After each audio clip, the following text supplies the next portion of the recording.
Oke guys, di video kali ini saya mau nanggapin soal cuitan Fahri Hamzah yang lagi rame di Twitter ya, oposisi pelangak loh.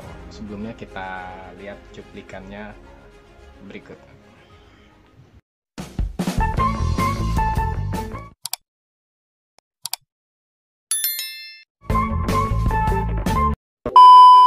Oposisi, pelangak, pelongo. Banyak kesalahan memahami oposisi dalam tradisi presidensial. Oposisi presidensial bermuara pada oposisi kongresional atau lembaga perwakilan.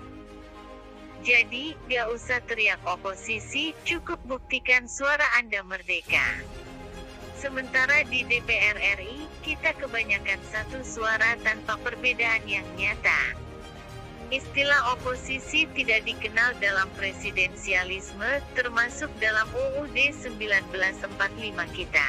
Sebenarnya oposisi adalah istilah parlementer, tapi fungsi oposisi kita sebenarnya ada di legislatif tersebut. Maka, merdekakan mereka dari kungkungan daulat parpol dan kembalikan daulat rakyat. Sekarang, ketika semua terasa dihapus dan di-take down, maka semua nampak bisa dihentikan. Tapi parpol di DPR RI tidak sadar bahwa konstitusi menjamin adanya fungsi oposisi dan pengawasan. Bahwa ada yang tidak bisa dihentikan, yaitu mulut anggota DPR RI yang dijaga imunitasnya. Ketika media massa, media sosial sampai mural bisa dihentikan, harusnya hak bertanya anggota DPR RI tidak bisa dihentikan oleh siapapun. Satu mulut anggota DPR RI saja bisa bikin banyak berita, apalagi satu fraksi atau partai. Masalahnya mereka juga bingung mau bicara apa. Jadi, banyak partai yang tidak tahu cara oposisi dalam presidensial. Bicara kami oposisi, tapi faktanya parlemen kita sepi dari orang cerewet. Kalau DPR sepi, artinya sesungguhnya oposisi sudah tidak ada. Hanya dengan mengembalikan daulat rakyat, maka oposisi tegak. Jika seorang anggota DPR lebih taat kepada kabinet, apapun posisi partainya, maka dia gak paham makna kongresional. Tapi seorang anggota DPR yang partainya di luar kabinet, tapi tetap mingkem, lebih sulit dimengerti lagi. Apa guna imunitas dan kekebalan hukum? Ini kritik saya kepada partai yang gak diundang ke istana kemarin.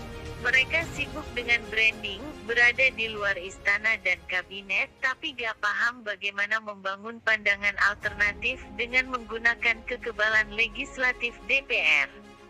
Mereka sama saja sebenarnya. Peran pengawasan dan oposisi tidak bisa diserahkan kepada masyarakat sipil ataupun partai baru. Rakyat pada dasarnya tidak bebas, terbukti sekarang.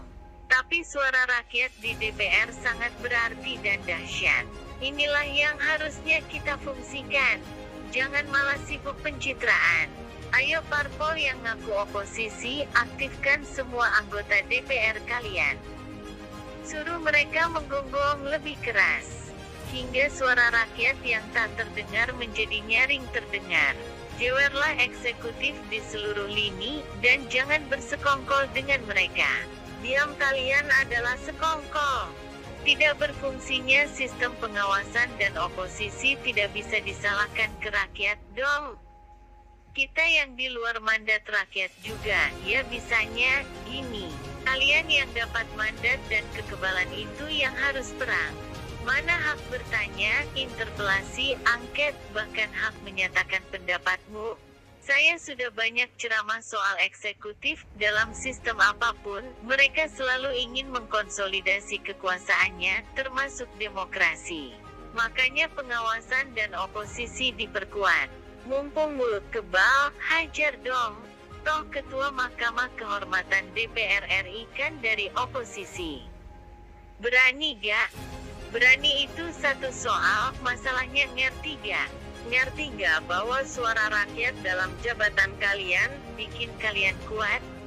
Ngerti gak bahwa kalian tidak bisa dibungkam?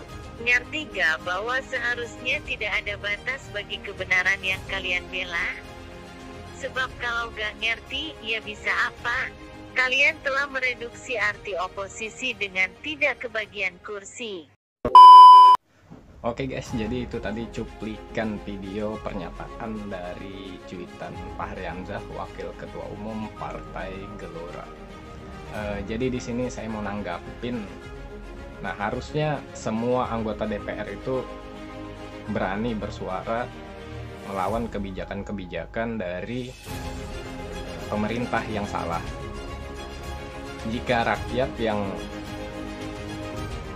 memberikan suaranya tidak ada imunitas, berbeda dengan anggota DPR diberikan imunitas, ada kekebalan, jadi tidak mungkin ditangkap.